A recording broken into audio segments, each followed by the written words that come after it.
இந்த காலத்தில் வளர்த்துறதுக்கு எல்லாருக்கும் பிடிச்சிருந்துச்சு. எதுக்கு அப்படின்னா பர்பஸ் இருந்துச்சு. நாங்கள் வந்து இந்த மாதிரி நான் வந்து ஒரு பண்டித்தை எப்படி எழுதுறது அப்படின்னு நாங்கள் படிக்கிற காலத்தில் நாங்கள் கற்றுக்கிட்டோம். அதனால் அந்த வகையில் எப்படின்னா ஏதாவது ஐடியா இருக்க எழுதுறது எப்படின்னு திருவள்ளுவர் எப்படி எழுதியிருப்பாரு இப்படி எழுதியிருப்பாரு.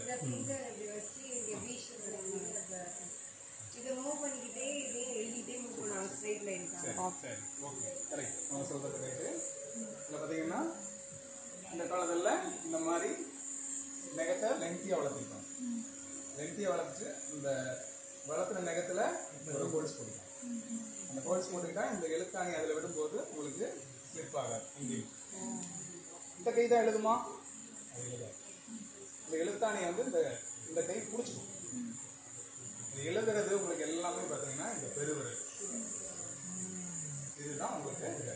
இப்போ டைப் ரைட்டிங் சொல்லிட்டு எத்தனை பேர் பார்த்துருக்கீங்க? இப்போ கொஞ்சம் அவுட் ஆஃப் இதாக ஆயிடுச்சு. அதே மெத்தேடு தான் இந்த உங்களுக்கு இந்த ஓலைச்சுவடிகள் எழுதுகிற காலங்களில் பயன்படுத்தும். இப்போ பார்த்தீங்கன்னா நவந்து போயிட்டே இருக்கு. இப்போ நோட்டு வந்து பேப்பர்லேயே இருக்குது, நம்ம கை நவந்து போய் எழுதிட்டே இருக்கு. அந்த காலத்தில் நோட்டு நவருது, அந்த காலங்களில் கை அங்கேயே இருக்கு. என்ன பண்ணுவாங்க வச்சுப்பாங்க. அதே மாதிரி ரெண்டாவது சொன்ன மாதிரி அதுக்கு பிறகு என்ன பண்ணியிருக்காங்க, ஒரு வி ஷேப் மாதிரி நெகத்தை கட் பண்ணிப்பாங்க. வி ஷேப் மாதிரி பண்ணிட்டா அதுலேயும் உங்களுக்கு ஸ்லிப் ஆகும். இது பண்ணிக்குவாங்க. இந்த கை பிடிச்சிக்கும், இது இதில் இருக்கும். பின்னாடி உங்களுக்கு சப்போர்ட்டுக்கு இந்த கை இருக்கும். எழுத எழுத கை வந்து பழக்கத்தின்படி நவுத்திக்கிட்டே இருக்கும். எழுதி முடிச்சோடனே தெரிஞ்சிருமா இது என்னென்ன? இந்த காலங்களில் அப்படி இல்லை. அந்த ஓலை வந்து பதப்படுத்தின டைமில் பார்த்தீங்கன்னா ஒரே அந்த எழுத்து என்ன எழுதிருக்கீங்கன்னே தெரியாது. எப்படி படிச்சிருப்பாங்க? இதெல்லாம் உங்களுக்கு விசிபிளாக தெரியுது. அப்படி ஏதோ ஒரு ஐடியா இருக்கா? என்ன பூசுவாங்க? கரிசாலை சாறு இது மாதிரி மூலிகை சேர் எதாவது பயன்படுத்தியிருப்பாங்க. கருப்பு வர்றதுக்கு அது குறிப்பிட்ட காலத்தில் காற்றுக்கு போட்டதுக்கப்புறம் கருப்பாக மாறும். எலிக்காய் சேர் எதாவது பண்ணியிருக்கலாம். மை மாதிரி தான் எழுதிக்கலாம்.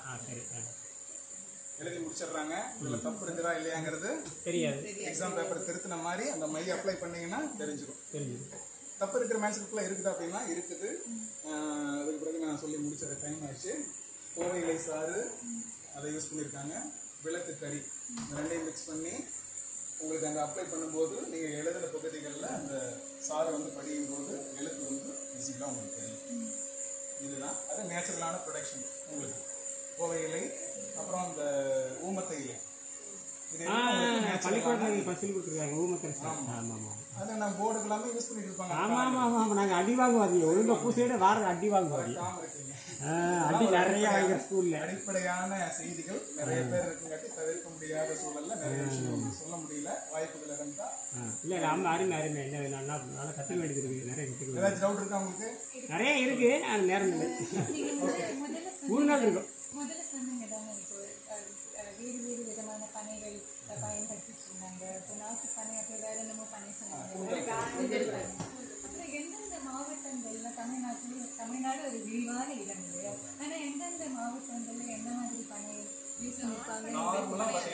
தமிழ்நாட்டை பொறுத்த வரைக்கும் உங்களுக்கு நாட்டு பனை அதிகமாக பயன்படுத்தும். இது வந்து உங்களுக்கு நான் சொன்னது கூந்தல் ஸ்ரீதாரம். இதோடைய லீஃப் பார்த்தீங்கன்னா தின்னாக இருக்கும். இந்த லீஃப் பார்த்தீங்கன்னா திக்காக இருக்கும். இது உங்களுக்கு அகலம் கிடைக்கும், இதில் அகலம் வராது. இதுதான் அதோடைய ஜென்ரலான. ஒரு சந்தேகம் கேட்கலாமா? இந்த செப்பேடுன்னு சொல்கிறாங்க. இப்போ இதிலிருந்து மாறுபட்டதே செப்பேடு இல்லையா? உலகத்தில் எழுதப்படுறாங்க. அதை எப்படி எழுதியிருப்பாங்க? அதை நான் உங்களுக்கு சொல்கிறேன்.